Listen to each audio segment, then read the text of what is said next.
Ada aktivitas sederhana untuk membuat semua suka membaca, berteman dengan buku tanpa dipaksa, cara menyenangkan penuh cinta. Read aloud, bacakan nyaring sesering mungkin. Manfaatnya sungguh bukan main. Read aloud, the more you read, the more you know, and the more you know, the smarter you grow. Read aloud, for the smarter you grow.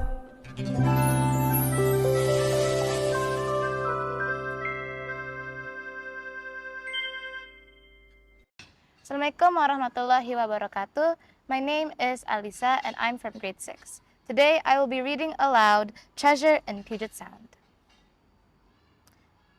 Treasure in Puget Sound, written by Willa Harriman, illustrated by Andrea Rosetta.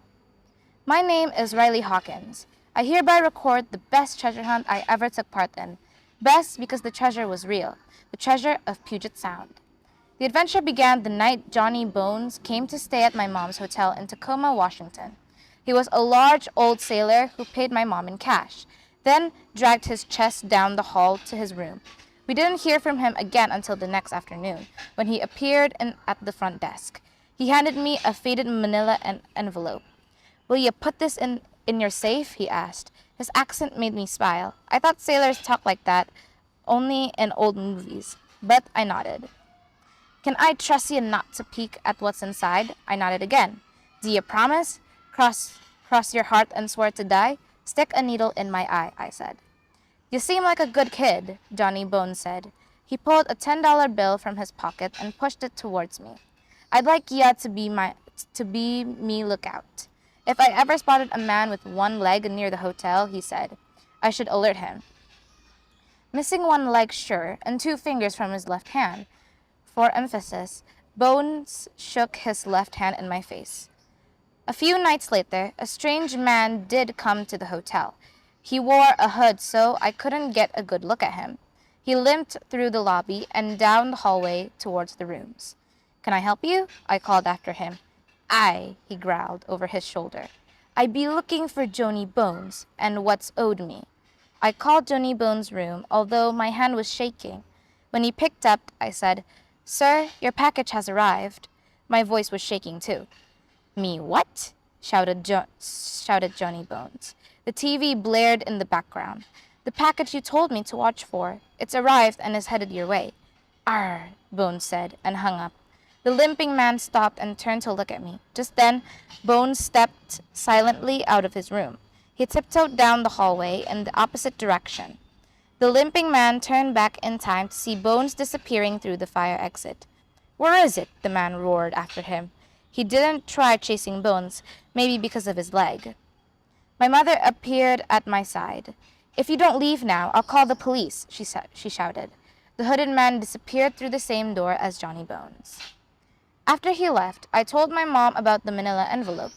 She opened the safe. The envelope was filled with papers. One had the name Captain Glint written on it. Some notes with bad spelling and worse handwriting suggested that a huge treasure might be hidden on an island in Puget Sound. Best of all was a handmade map of the island with a red cross drawn on it. Mom thought we should take the envelope and its contents to her dad. Grandpa Jax was a retired fishing captain. If anyone knew about the island on the map, she thought he would.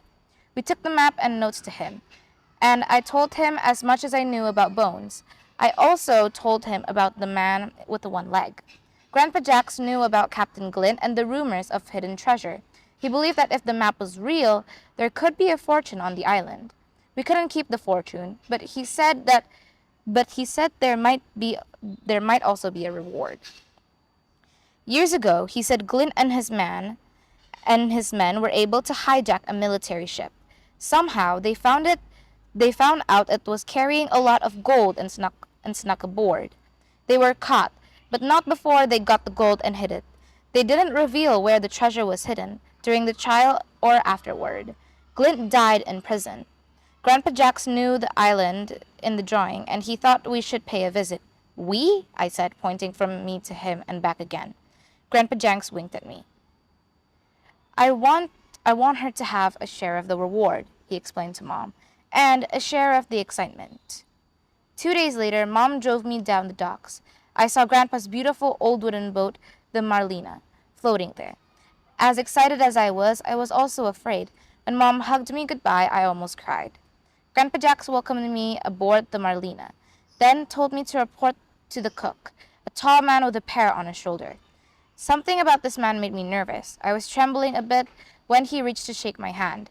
He wore gloves and shook with his right hand, and he used a crutch to get around. Maybe he wanted to hide his limp. Matty McDougall's the name, he said. Riley Hawkins, I replied. Riley Hawkins, his parrot repeat. Soon after, we set a sail. There were so many islands in Puget Sound. I wondered how anyone could tell one from another, until I set eyes on this island. A rocky dome rose above its trees, with small caves in its rock face. Because it was late in the day, the caves were in shadow. They made it look like the face of a fiend. A dark feeling of something like fear washed over me again. We dropped anchor just offshore. Then Grandpa and I went to get some rest in the tiny cabin below decks. McDougall slept in a hammock up top. We would begin our search the next day. As soon as we approached shore the following morning, I thought I saw something moving upright just beyond the trees. Once ashore, I went to investigate. I meant to be gone for only a minute or two, but as I approached it, the figure moved from tree to tree, away from Grandpa and McDougall. When I jogged, it jogged. When I ran, it ran. After several minutes, I decided to give up my chase. Then, to my surprise, when I turned to go back, the figure leaped from behind the trees. It was a man. He said his name was Ron Reed, and that he was a government agent. He even showed me his badge. Listen, he said. This treasure Glint hid years ago. It's 20 boxes full of gold, easily worth $1 million today. That man you're with is probably armed and definitely dangerous. I gulped. He and his crony were released from federal prison last month, he continued. Ever since then, we've been tailing them. Sooner or later, we knew one of them would be back for the gold. There was no reward, Reed explained. But for helping our country, Grandpa and I would be heroes. Is my grandpa in danger? I asked. Reed smiled at me. Don't worry, he said. I've got this. A few minutes later, we found McDougall and Grandpa climbing toward one of the caves. The gaping mouth of the fiend Reed hid, and I walked up to them alone. Grandpa was relieved to see me. We thought you were lost, he said. I was, I replied, trying to keep my voice level. McDougall watched me closely. Maybe the kid knows more than she reveals, he said. His parrot echoed him. The kid knows, the kid knows. I changed the subject. How's the search going? I asked. Just then, Reed stopped from some nearby trees. He pointed a gun at McDougall, but before he could fire, McDougall tossed away his crutch and grabbed me instead. He held me tight in the crook of one arm. When I squirmed, he yanked up my chin until I found it hard to breathe. With his other hand, he drew a gun of his own, pointing it back at Reed. What's going on? My grandpa yelled. Government agent, Reed barked. Put down your gun, McDougall, and back away. Let's talk terms, McDougall demanded. I'll give you young Riley here for half the treasure. No deal, shouted Reed. Well then, we have ourselves a standoff, McDougall said. Reed shouted again. You've already done your time for armed robbery. Back away now, or you'll spend the rest of your sorry life in the slammer. No can do, McDougall said. For emphasis, he yanked up my chin again. Suddenly, a voice echoed from inside the cave. For a moment, I thought the fiend had found its voice. That voice was strangely familiar. McDougall, it said. You sea scum, step down. There, crowbar in hand, stood Johnny Bones. That moment of distraction was all it took. Bones struck McDougall in the arm. He screamed in pain and dropped his gun. Bones reached down and grabbed it with his free hand. Hello, Riley, he said. How did you find us? I asked. Didn't have to. I followed you. I grinned I grinned and turned to Grandpa, but then Reed called out again. "Johnny Bones, I'll take that gun if you don't mind."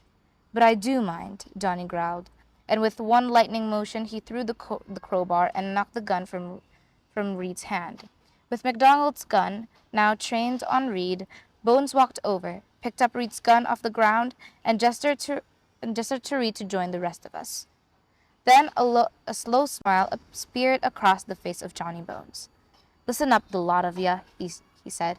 "Grab some gold and hightail it down to the shore."